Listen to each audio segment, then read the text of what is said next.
Guys, welcome back to the channel. So here it is, the review of the Seiko Sbdc101. That's the JDM model number.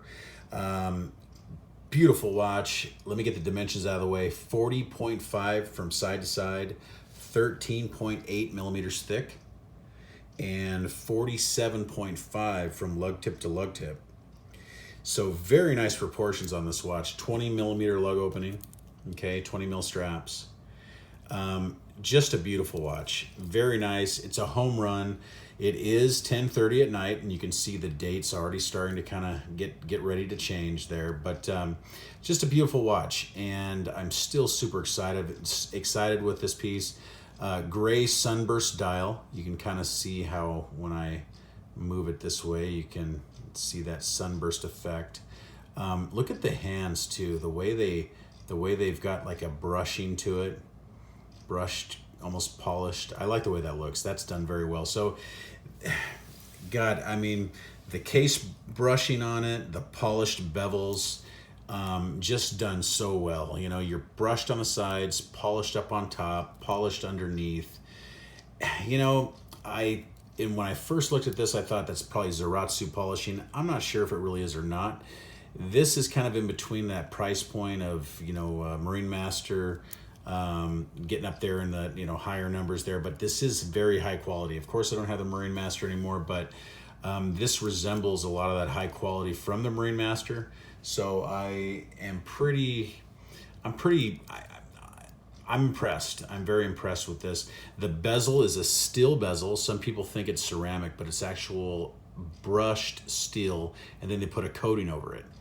So, and this is Dia-Shield coated. The entire watch is all Dia-Shield coated. So you shouldn't get much scratches. You'd have to kind of beat it up pretty hard in order to get, you know, some scratches on it. But that coating does really last, because on the Marine Master, I really didn't have any wear on it, and I wore it quite a bit. So Unsigned Crown, you're not gonna get a signed crown unless you go up to like the Presage or higher.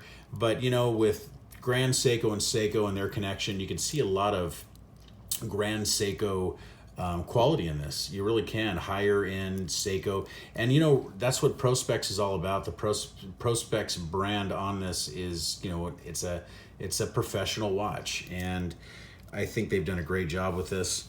Very nice new clasp on this.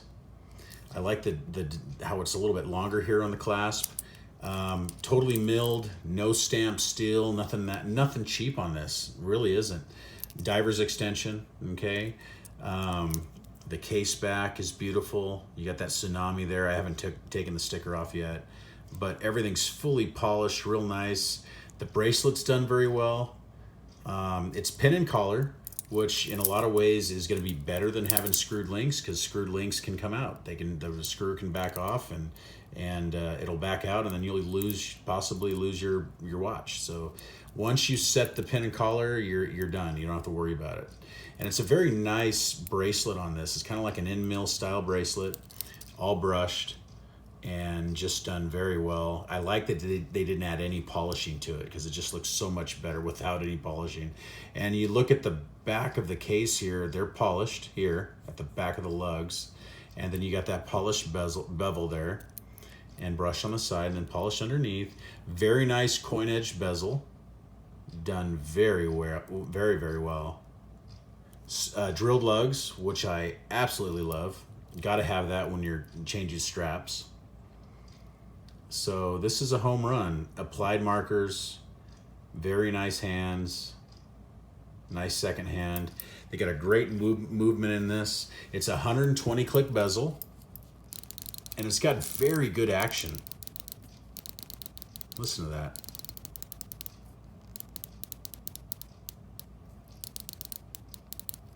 And this lines up perfectly. A lot of my Seikos that I've been getting lately have been lining up perfectly, so that's another plus. But very nice. Nice size crown. It's running the 6R36, which is, you know, kind of like a derivative of the 6R15, but it has a 70-hour power reserve, Sprawn hairspring, 21,600 vibrations per hour.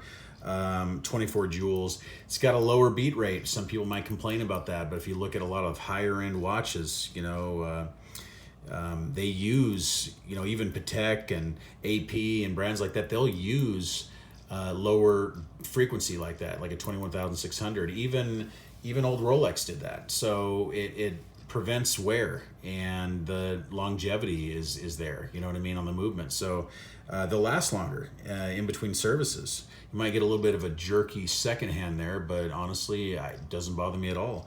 And then you got a 70-hour power reserve. So this is very comparable to maybe the, you know, Powermatic 80 by, you know, the Swatch Group. And that has a low frequency also like this. So, you know, Seiko really has hit a home run with this watch. Very high quality. Everything about it is nice. Sapphire crystal, and it's domed. I don't know if it's a double dome, but I just like how it just sits right in there. There's a little bit of distortion on some angles, but done just nice, just beautiful. I'm head over heels on this one. I honestly like this more than the Marine Master.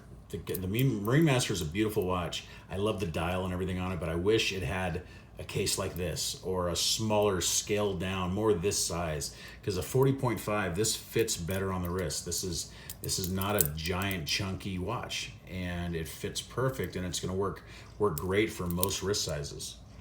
So in fact, on my 7.5-inch wrist, let's throw that on there.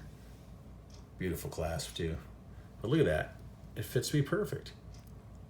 It's made for me. So, and we can put a leather strap on this later on. Got those drilled lugs, that makes it easy. But look at that profile. That's just classic Seiko, the way it hugs your wrist too. It really is. Done very well. And that date wheel, I know it's it's on its setting to, you know, change, but you look at the date, and I love to have a date on a watch. I really do. And you look at it, it's right there. You don't need a Cyclops. You don't need anything. It's the perfect size. And I think they did a great job with that as well. So let's put it on the time grapher. We're going to see what this thing, how it's running right now, just to give you guys an idea. And then we'll close with the Loom Shot. And now this is right out of the box. Seiko, you know, I don't know their actual specs on this, but you guys can always look that up. But look at this. This is going to be right out of the box. So our amplitude's 248. If I have it fully wound, it's going to be higher than that. 0.3 beat error, which really isn't too bad. Plus 5 seconds right now. I think it's doing pretty well. You know, for a watch in this class, and you know, right out of the gate like this, I think it's running decent. It really is. If I fully wound it, the amplitude would go way up. So I'm happy with these numbers. But anyway, let's do a Loom Shot, and we'll close. Let's see here. Get it going. Yeah, the loom is great on this too. Look at that. Let's kill the lights. All right. Yeah, look at that. Wow. That is super bright. So this is, you know, Lumi Bright at its best. And look how just, it's perfect. There's no blotchiness anywhere. It's perfectly applied. It just looks great. I mean, this is the way Loom should be. That not even the Swiss can get this right. I mean, this is brighter than the Sea Dweller I have, brighter than some of the other watches I have. I mean, this is super bright. In fact, the Marine Master was just a touch brighter than this. The Breitling Super Ocean was pretty bright as well. But this is real good, and I just love the way it looks. That's a cool design. It's really nice. So if you're a Loom junkie like me, this is not going to disappoint. Done very well. So let me turn the lights back on.